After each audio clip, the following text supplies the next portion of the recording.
Sud Radio, les vraies voix qui font bouger la France. Christine Biet, Yves de Risbourg, les voix de l'emploi. 19h passées de 6 minutes sur Sud Radio et chez vous, bonjour. Bonjour Christine Biet. Bonjour Yves de Risbourg. Prête pour les voix de l'emploi? Au taquet. Comme nos auditeurs, et également bien sûr ceux qui nous ont téléphoné au 0826 300 300 pour participer à l'émission à travers les différentes rubriques que l'on va retrouver durant toute cette demi-heure. Également en compagnie, non pas d'un mais d'une invitée que vous allez nous présenter, Christine. Oui, avec plaisir. Ce soir, nous avons la chance d'être en compagnie de Sabine Parisi, qui est donc la directrice des ressources humaines d'EFI, E2FY, spécialiste de la rénovation énergétique au service des particuliers depuis 2008. Donc on va essayer de faire cette émission avec de l'énergie. Voilà, l'énergie qu'on va économiser grâce à vos solutions, bien entendu. Mais auparavant, je vous livre à Christine Biet qui a quelques petites questions justement à vous poser et quelques détails à voir sur la société. Oui, j'avais quelques petites questions. Alors, la première, ça serait d'expliquer concrètement comment EFI finalement contribue à la rénovation énergétique et aide les particuliers avec justement les lois de transition énergétique. La deuxième question, ce serait de savoir combien vous avez de collaborateurs et de nous préciser, parce que vous travaillez énormément avec des artisans, donc on a envie de mettre les artisans à l'honneur. Voilà, donc expliquer un peu comment ça fonctionne chez vous, Sabine. Alors on facilite, on va rassurer justement les particuliers dans leurs travaux de rénovation énergétique, parce qu'on sait que c'est parfois compliqué, on comprend pas tout, et en fait on va les aider à mettre en place tous les dispositifs et à les mettre en relation aussi avec des pros qu'on va avoir justement qualifiés avec soin. Et donc tout ça, ce sont plusieurs collaborateurs, donc 271 collaborateurs, très exactement, c'est bien d'être à la RH, comme ça je sais exactement, qui sont là pour pouvoir aider à tous ces travaux de rénovation énergétique. Et je suis contente aussi de vous dire, c'est 50% aussi de femmes et 40% de managers qui sont des femmes également. Ah, je suis contente de vous partager. Ah oui, pas mal. Et combien de familles alors équipées chaque année? 100 000. Oula! 100 000 qui font énormément d'économies. Comment ça se passe? Parce qu'on sait que sans arrêt, on reçoit des mails, même des coups de téléphone pour dire je vais vous faire des économies, et puis profiter de la prime, etc. Mais évidemment, c'est un métier de contact parce qu'on ne peut pas faire un devis sans s'être rendu sur le terrain, de voir l'appartement, la maison concernée. Et ça peut aller simplement d'un bas de porte qui laisse passer de l'air jusqu'à la rénovation des fenêtres, de la toiture, enfin bref, tout ce qui permet de consommer mon énergie. Oui, alors ceux qui vous appellent déjà, en fait, c'est pas EFI, d'accord? Parce que nous, on est strictement engagé contre le démarchage téléphonique. Donc en fait, c'est tout simple. Vous allez sur notre site efi.fr et vous demandez justement à ce qu'un conseiller vous recontacte.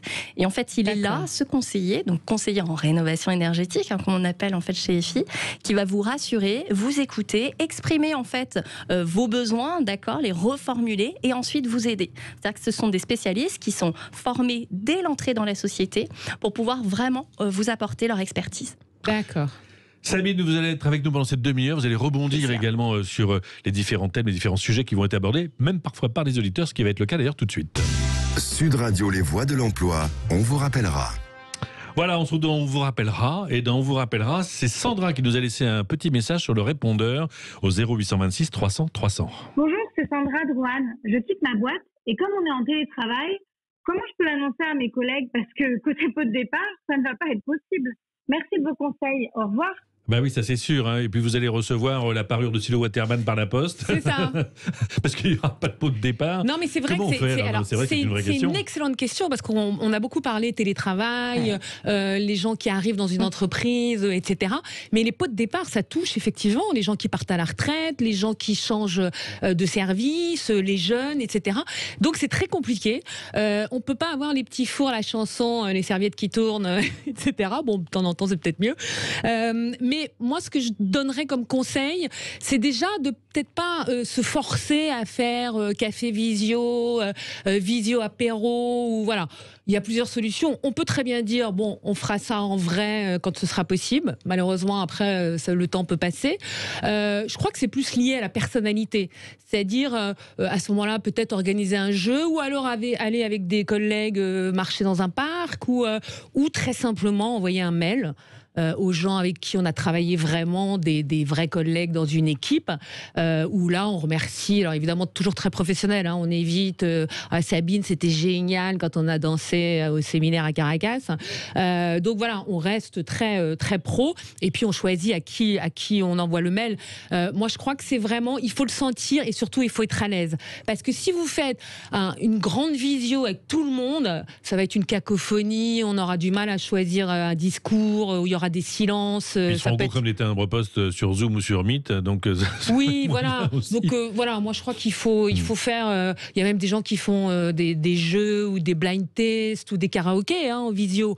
Voilà, moi je crois que c'est vraiment. Il faut le sentir pour faire quelque chose dans lequel on va être à l'aise, non, Sabine? Je suis entièrement d'accord avec vous. Ça se passe comment chez vous quand les gens s'en vont? Parce que vous allez tout à l'heure nous donner quelques annonces pour ceux qui vont venir, mais pour ceux qui partent, comment ça se passe? Oui, et je pense que Sandra, il faut qu'elle comprenne aussi que c'est important de marquer un départ, parce que ça soigne aussi une arrivée dans une autre société, parce que je pense que c'est important aussi de marquer ce temps de fin d'une collaboration. Je suis bien d'accord aussi avec vous, Christine, ça sert à rien en fait de forcer à la célébration, donc ça peut être en tout petit comité avec les respects des gestes barrières, bien évidemment, et aujourd'hui, c'est quelques élans spontanés, ce que vous dites, de collaborateurs qui vont créer peut-être un petit livre souvenir, peut-être faire une petite vidéo très courte où vous allez pouvoir vous filmer directement sur votre smartphone en disant merci Germaine, c'était trop bien, merci pour tout. Et en fait de compiler très rapidement et d'envoyer ça, je trouve que c'est bien d'avoir une espèce de souvenir. Je pense que ça marque une collaboration et je pense qu'il faut quand même d'une certaine manière célébrer cette rupture. Oui, parce que c'est un peu, c'est un deuil, même quand on quitte une entreprise. Voilà, si vous restez 25 ans dans la même entreprise, oui, en plus, c'est ça. Il s'est passé des choses quand même. Il s'est passé des choses. Il y a des liens qui sont créés. Tout à fait. Et je pense là, en 25 ans, je n'omets pas de se dire, tiens, on pourrait se voir quand même passer la crise. Là, quand même, je pense que 25 ans, il faut marquer. Célébrer. C'est pas la parure de stylo, ça va au-delà. Il faut marquer. Bon, Sandra, voilà, vous avez plein d'idées en tête maintenant. À vous de gérer ça. À votre voix, à mon avis, ça fait pas 25 ans que vous y êtes l'entreprise quand même. Ça devait être un petit peu plus récent, mais enfin voilà. Il faut avoir quelques idées et ça peut être d'ailleurs très sympa d'organiser, comme le disait tout à l'heure Christine, pourquoi pas un espèce de petit jeu. Ou si, tout dépend de l'entreprise. Si vous avez un grand parc devant, peut-être faire un mini-golf, un machin, je ne sais quoi, des petites épreuves sympathiques et rigolotes. Ah bah oui, et ça dépend quand vous partez. Une chasse aux œufs avec un œuf gagnant. Voilà. Merci Sandra de nous avoir appelé au 0826 300 300 et on se retrouve quand vous aurez peut-être quelques images à nous envoyer, n'hésitez pas. Merci Sandra. Sud Radio, les voix de l'emploi, le bon poste. Ah, le fameux Le Bon Poste, une fois de plus, notre ami Jean-Marie Bordry a dévoilé à nos auditeurs tout à l'heure le fameux Domo énergéticien. C'est compliqué à prononcer, mais vous remarquerez que pour une fois, ce n'est pas en anglais. Donc, ça pourrait être en japonais, parce que domo, ça veut dire merci. Donc, oui, mais là, c'est l'énergéticien bonjour. Voilà, mais c'est plus domotique en fait, et énergie. Donc ça fait partie des métiers de la transition énergétique, métiers qui ont du sens et de l'avenir. Donc il y a beaucoup de jobs existants, mais il y a aussi des nouvelles professions. Et en fait, ce poste-là, on va recruter d'ici 1 an et demi plus de 10 000 domo-énergéticiens, donc c'est pas une petite blagounette. Ah non, c'est le job en vogue. Voilà, c'est le job en vogue. Alors pour vous expliquer très concrètement, en fait, c'est une espèce de 3 en 1. C'est-à-dire que c'est quelqu'un qui va conseiller, réaliser, informer sur les financements. En fait, c'est un chef d'orchestre qui va rendre les projets justement de rénovation cohérents. Et c'est une espèce de coordinateur. Il va faire le lien entre l'architecte, les maîtres d'ouvrage, l'administratif, la finance, voilà, pour accompagner en fait les gens du début jusqu'à la fin. Donc c'est vraiment aujourd'hui un poste extrêmement important parce que sinon tout le monde peut partir à volo dans tous les sens et on se retrouve avec un bâtiment en quinconce et qui fonctionne pas. Voilà.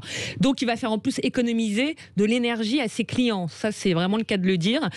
Au niveau de la formation, on est sur du Bac+2 ou BTS énergie domotique. Il y a aussi des licences professionnelles spécifiques à ce métier. Et c'est un métier où on gagne entre 2 500 et 4 000 euros. D'accord ? Et je répète, plus de 10 000 emplois vont être créés sur cette fonction-là. Parce qu'après, il y a énormément d'autres fonctions que Sabine connaît par cœur sur le bout des doigts, qui sont tous les conseillers en rénovation énergétique, etc. Mais la transition énergétique va créer des emplois, mais alors là, ça va être open bar. Sabine Parisi, chez EFI, vous avez beaucoup de domo-énergéticiens, ou peut-être les appelez-vous autrement ? Non, on les appelle différemment et c'est délivré en fait selon plusieurs activités finalement. Donc des responsables de compte, des chargés d'opération, des conseillers en rénovation énergétique, énergétique, donc à plusieurs stades, mais effectivement de rassurer, d'accompagner, de vérifier justement les chantiers, d'accompagner en fait de A à Z, et effectivement de faire ce relais auprès des professionnels. On l'évoquait tout à l'heure, c'est pas seulement en fait ce métier nous en fait pour EFI, c'est aussi de faire vivre tout un écosystème en fait, notamment des artisans. Alors c'est vrai qu'on peut trouver le domo-énergéticien sur un chantier pour la construction d'une maison ou d'un immeuble ou d'un immeuble de bureau, mais également dans le cadre de la rénovation, parce que c'est lui qui peut aussi faire le bilan et qui va dire bah voilà ce qu'il faudrait faire pour que votre habitation ou votre local de bureau, parce que c'est vrai que quand on parle de faire des économies d'énergie, on pense à son appartement, à sa maison, mais il y a aussi les entreprises qui veulent faire des économies d'énergie. Absolument. Vous en avez beaucoup chez EFI?